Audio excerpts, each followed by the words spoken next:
কিরে বন্ধু, মায়ারে দেখলাম একটা ছেলে পাটকেতের ভিতরে লয়ে গেল, চল তো দেখি। বুঝি বলতে পারি আছে ধরে রে,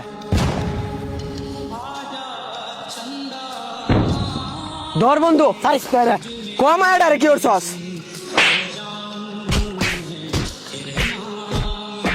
বন্ধু আর মানিস না, জিঙ্গা মায়াটা কই? ওঠ ওঠ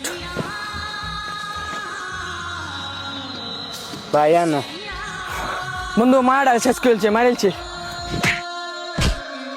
বন্ধু তুই আরে চিন? আরে বন্ধু বাইর কার ভূত বন্ধু খাইস না তুই, আমি বাইর করে খবরটা দিয়ে আই রাতে মারে লাম। আচ্ছা যা বন্ধু। বাচুকা কি হয়েছে? কাকা তোমার ছেলে একটা মায়ের দর্শন করে মারা আইছে, চল তো দেখি। আয়ো। কিরে বল, তোর কি হয়েছে? বাবা কি হয়েছে? আমার তো বাবা কি হয়েছে তোর? এরা দুজনে আমার মারে শেষ করেছে। জানেন আপনার ছেলে কি করছে? একটা মায়ের দর্শন করে মারিলছে, মায়াটা ফাটকেতের ভিতরে।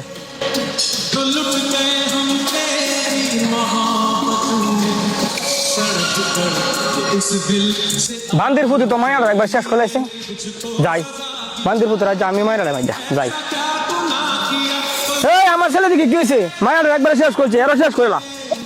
প্রত্যেকটা ছেলের বাবা সচেতন হিসাবে এভাবে যদি সঠিক বিচার করত বাংলার জমিনে, তাহলে কোনো মেয়ে আর দর্শন হতো না।